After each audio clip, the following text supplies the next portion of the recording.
Hello everyone! With the release of Blizzard's newest game, I felt it would be important to make a starters video on the unique lore for Overwatch. Since there is a lot to know about the game's story and some of us don't have the time to read up on it, I've decided to sum up everything you need to know about Overwatch as fast as possible. Unlike Blizzard's other games, Overwatch takes place on Earth in the distant future. It's basically Black Ops 3 but with Disney-like animation. For starters, Overwatch began when a bunch of robots called Omnics pulled off your classic overthrow the human race conflict that happens with literally every other science fiction involving artificial intelligence. Overwatch was created to stop these evil, menacing robots during the Omnic crisis. Two men by the names of Gabriel Reyes and Jack Morrison worked together to save the world. Reyes was the leader of Overwatch, but Morrison did a much better job at keeping the team together, and everyone loved him more.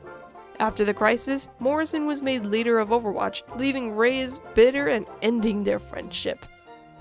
After the crisis, Overwatch still stuck around, being a group of badass nerds that go around saving the world. You know, sort of like the Avengers, except more advanced. They advanced in medical, space, and military technology throughout the years, and more people joined Overwatch. I'll get to those characters in a moment. Overwatch, however, developed various issues internally and externally. Reyes and Morrison had issues with each other, creating conflict from within. The organization was accused of negligence, corruption, mismanagement, human rights abuse, and more. The people began to distrust Overwatch and protested against it. One day in Overwatch's Swiss headquarters, Morrison and Reyes bickered with each other, and then exploded. Morrison and Reyes were thought to be killed and Overwatch was disbanded. Except they didn't die. Morrison becomes Soldier 76, aka Batman. He spends his days trying to reveal the truth about what happened to Overwatch, and he teaches criminals a lesson by beating up various gangsters with a piñata. Reyes survived and found the nearest Hot Topic and became Reaper the Edgehog. Nowadays, this guy goes around targeting former Overwatch agents for who knows what. He also likes killing. He's Overwatch's equivalent to Spectre from Black Ops 3. Both are masked and have little information on their backstory, at least to the general public, and both really enjoy killing.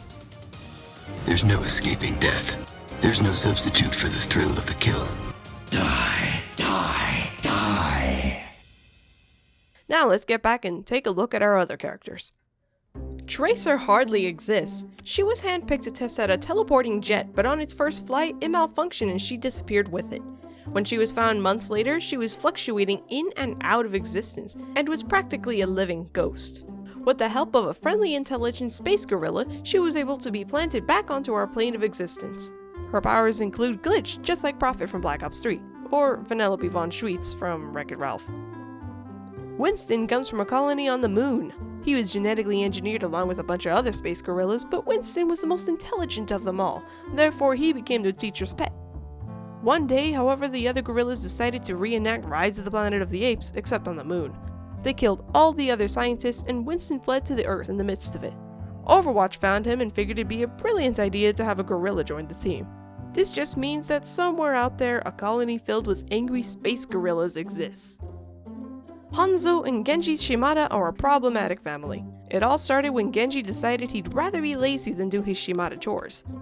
Hanzo got upset that Genji wouldn't help him out, so he figured the only way to get his little brother to do his chores was to beat the ever-living crap out of him.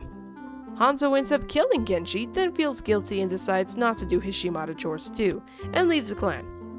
Genji, however, is rescued by an angel wannabe, and is transformed into an Xbox cyborg ninja to fight for Overwatch.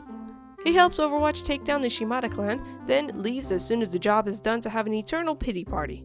It's okay though, because Genji eventually meets Saitama. A robot monk called Zenyatta, and Genji eventually comes to terms with himself. Then he beats up his brother. Zenyatta is a robot monk, yes, a robot monk, that left with a group of other Omnics after the Omnic crisis. The Omnics spent many years meditating and self-reflecting, and eventually concluded that they too have souls like humans. Zenyatta wanders the world helping people in need by offering words of wisdom and 404 errors. Bastion, the robot that literally no one cares about unless he's on the enemy team and keeps wiping your group. That's it. That's all you need to know.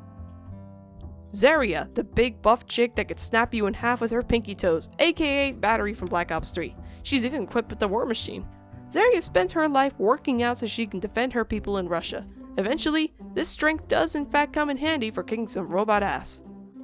D.Va is probably the biggest nerd of all of them, considering the fact that she is a former professional gamer. Her extraordinary skills at video games made her the perfect candidate to pilot a mechanized armor drone unit. She's cute, she's adorable, and she finds the entirety of her mission to be a game, and she will fearlessly mow down her enemies while possibly streaming the battle on Twitch or something.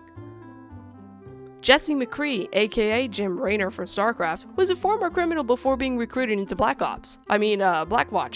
Now a former Overwatch agent, he's back to being a criminal again, only because doing good deeds while being a former Overwatch agent is considered illegal.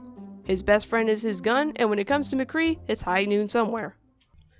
Widowmaker, the chick everyone either wants as their wife or as tracers for some reason. She was brainwashed and weaponized by a terrorist group called Talon, and got her name when she was used to kill her own husband. On top of being brainwashed, her body itself was altered, lowering her heartbeat and changing her skin to a pale blue. Her emotions have been dulled and her personality stripped, leaving only a soulless killing machine. Junkrat and Roadhog are dangerous criminals that like to cause destruction, chaos, and mayhem. That's, pretty much it. Besides the fact that Junkrat likes to collect trash, although some of it might be valuable. Junkrat comes from Australia, having survived a massive explosion on Australia's Omnium core. He and the lawless group that formed after the explosion called the Junkers scavenged the ruins, and Junkrat became infamous for finding something valuable in those ruins. Roadhog may or may not have been somewhat responsible for that explosion, since he and various others violently protested the Omnium. Roadhog became a ruthless killer, and is often seen with Junkrat doing something stupid and dangerous. May was yet another nerd trying to save the world from global climate change. One day, she and a group of scientists went out to Antarctica to try to help the climate, but a storm cut them off from communication. They froze themselves in a last-ditch effort to survive and hopefully be rescued. The rescue came years later, and alongside discovering Captain America, May was found still alive and hibernating. She woke to find that Overwatch was disbanded and the weather had gotten worse, but she has decided to work to find a way to restore the Earth's ecosystem. Torbjorn. This guy, whose name is really difficult for me to pronounce, call God. Coming from Ironforge. No wait, wrong game. Coming from Sweden, this genius engineer is responsible for a majority of Overwatch's technological advancements. After Overwatch's fall, most of his weapons were stolen or stashed away, and he works to make sure they don't fall into the wrong hands. Reinhardt, the giant buff dude in even bigger armor that makes it more difficult for me to convince my little brother that this guy is in fact a human, comes from Germany, and had worked with Overwatch before being forced to retire once in his 50s. This massive paladin, however, could not be held back from the fight for long, and after Overwatch was dispersed, Reinhardt put on his Crusader armor and charged back in to help those in need. He'll be fine, I'm sure. Winston has life support on speed dial should anything go wrong. Lucio, the skater with the dubstep gun, is an international celebrity famous for his music and social justice. He once stood against the Vishkar corporation that suppressed his people in Brazil after the financial upheaval following the Omnic crisis. Lucio uses his fame to make a difference and change the world for the better. Mercy, the character that Anduin Wrynn would definitely play as, is a highly skilled medic and scientist responsible for transforming Genji into a cyborg that the entire fandom has a crush on. Mercy does everything in her power to save those affected by war. Symmetra, the asymmetrical hero, uses advanced technology from the Vishkar Corporation of southern India to try to craft the world into a perfect society. She literally bends reality by manipulating hard light structures, and became one of the top light-bending architects. She travels to other countries to uphold Vishkar's corporate interests and expand its influence. Pharah trained her whole life to join Overwatch and followed her mother's footsteps as a soldier. But before she got the chance, Overwatch disbanded. She joined something called Helix Security International, a private security firm contracted to protect artificial intelligence, and was given an experimental combat suit to protect the facility. And that is a brief summary on everything there is about Overwatch. Well, the tip of the iceberg at least. Thanks for watching and have fun out there!